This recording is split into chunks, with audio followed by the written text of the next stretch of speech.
നുസ്രത്ത് ഇതൊക്കെ എങ്ങനെ ഒരു പൊളിറ്റിക്കൽ അജണ്ട എന്ന് നമുക്ക് പറയാൻ കഴിയും? ഈ കേരളത്തെ സംബന്ധിച്ചുള്ള കാര്യങ്ങൾ എത്ര പോപ്പുലർ ഫ്രണ്ട് നേതാക്കളാണ് ഇപ്പോൾ തീഹാർ ജയിലിൽ കിടക്കുന്നത്? എത്ര SDPI നേതാക്കളാണ് ഇപ്പോഴും ചോദ്യം ചെയ്യപ്പെടുന്നത്? കേന്ദ്ര ഏജൻസികളുടെ ചോദ്യം ചെയ്യലിന് വിധേയരായി എത്ര SDPI നേതാക്കളുണ്ട്? 21 പേർ തൃക്കരിപ്പൂരിൽ നിന്നും IS ലേക്ക് ഒരു സെക്കൻഡ് പ്രശാന്ത്, നുസ്രത്തിലേക്ക് പോയ ശേഷം പ്രശാന്തിലേക്ക് ഞാൻ വരാം. അപ്പോൾ നമ്മുടെ നിമിഷ ഫാത്തിമ, മെറിൻ ജോസഫ്, ഈ പെൺകുട്ടികൾ എവിടെയാണ്? യമനിലെ ഏതോ ജയിലിൽ കഴിയുകയാണ്. നിമിഷപ്രിയയുടെ മകൾക്ക് എത്ര പ്രായമായിട്ടുണ്ടാകും? 5 വയസ്സ്. അതൊരു പെൺകുട്ടിയാണ്. ഇത് കേരളത്തിൻ്റെ വലിയൊരു ദുരന്തമാണ്. അഡ്വക്കേറ്റ് BN ഹസ്കർ, ഇതിനെ കണ്ടില്ലെന്ന് നടിച്ചുകൊണ്ട് നിങ്ങളിവിടെ ലവ് ജിഹാദ് ഇല്ലെന്ന് പറയുന്നു. പക്ഷേ ലവ് ജിഹാദിൻ്റെ ജീവിക്കുന്ന രക്തസാക്ഷികൾ യമൻ ജയിലിലുണ്ട് സാർ. ഇതൊക്കെ കണ്ടുകൊണ്ട് 4 or 5 വോട്ടിന് വേണ്ടി ഇതൊന്നും ഇവിടെ നടക്കുന്നില്ല, കൊച്ചു കേരളം സുന്ദരമാണ്, സുരഭിലമാണ് എന്ന് പറയുന്നതിനോട് തൽക്കാലം യോജിക്കാൻ കഴിയില്ല. നുസ്രത്ത്, ഇവരിപ്പോ സംഗമങ്ങൾ നടത്തുമ്പോ മതേതരം പറയണോ, ഞങ്ങളുടെ സംഘടന പറയണോ? അപ്പൊ ഇവിടെ കേരളത്തിൽ ഒരു വിഷയമുണ്ട്. എന്താ വെച്ചാല് ഇപ്പൊ ക്ഷേത്രങ്ങളിൽ പോയി ഇവരും നോമ്പ് തുറണ്ടാക്കും. അത് അതിനൊരു വിരോധമില്ല. വേറെ ആരെങ്കിലും അമ്പലത്തിൽ പോയി എന്തെങ്കിലും ഇപ്പൊ മമ്മൂട്ടിക്ക് വേണ്ടി ഒരിത് കഴിച്ചതിന്, ഒരു വഴിപാട് കഴിച്ചതിന് ഇവിടുത്തെ എല്ലാ പണ്ഡിതന്മാരും സംസാരിച്ചു. തെറ്റാണ്. അപ്പൊ ഇതിനുള്ള ഈ 2 വശം അത് പറഞ്ഞ് എതിർത്ത് പറയാന് ഹിന്ദുവിന് ഒരു പ്രശ്നം വരുമ്പോ പറയാൻ കേരളത്തിൽ മാത്രമേ ഇന്ത്യയിൽ ആൾക്കാരില്ലാത്തുള്ളൂ. അതാണ്. പക്ഷെ അവിടെ ഹിന്ദുവിന്റെ ശത്രു തന്നെയാണെന്നാണ് ഞാൻ മനസ്സിലാക്കുന്നത്.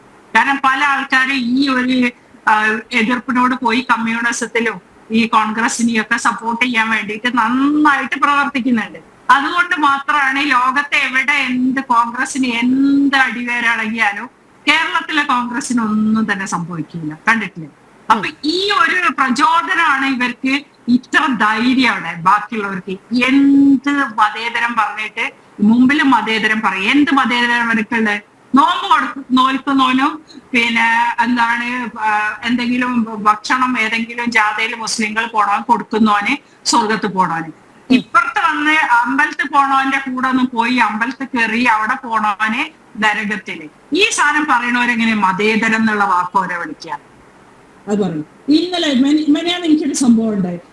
മറ്റേ വിഘ്നേഷ്, നമ്മളെ ക്രിക്കറ്റിലെ താരായ വിഘ്നേഷ് ഭാസ്കരൻ എന്നാണ്, അതിനെ പറ്റി ഒരു പോസ്റ്റ് ഇട്ട് വിഘ്നേഷിനെ പറ്റി.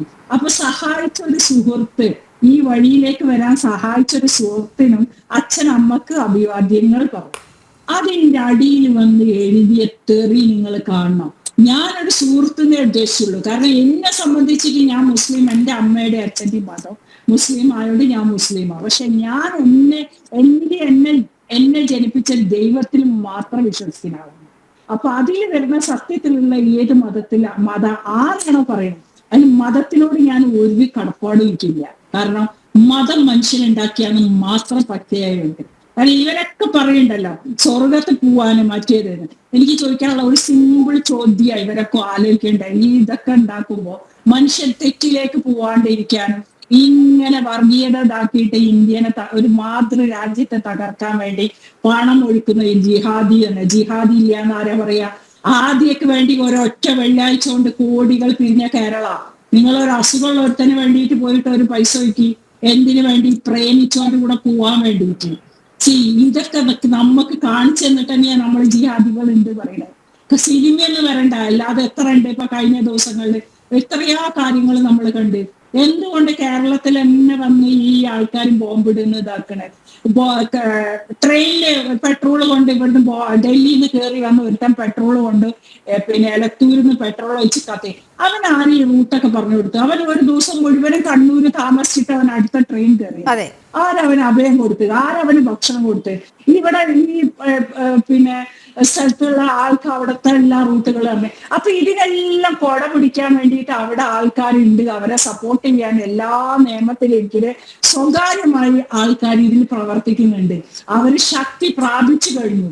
പിന്നെ ഈ വിസ്റ്റം ഇപ്പൊ അവര് പറഞ്ഞല്ലേ ഇവർ ഇത്രയും വിസ്റ്റംകാരും ഒന്നും ചെയ്യൂല അങ്ങനെ. ഇതൊക്കെ ഈ വഹാബി ജമാഅത്ത് ഹമാസ് എന്നൊക്കെ പറയണത് ഒരു നാണയത്തിന്റെ ഇരുവശങ്ങളാണ്. ഓരോ രാജ്യങ്ങൾക്ക് വരുമ്പോ ഓരോ പേരുകളാ.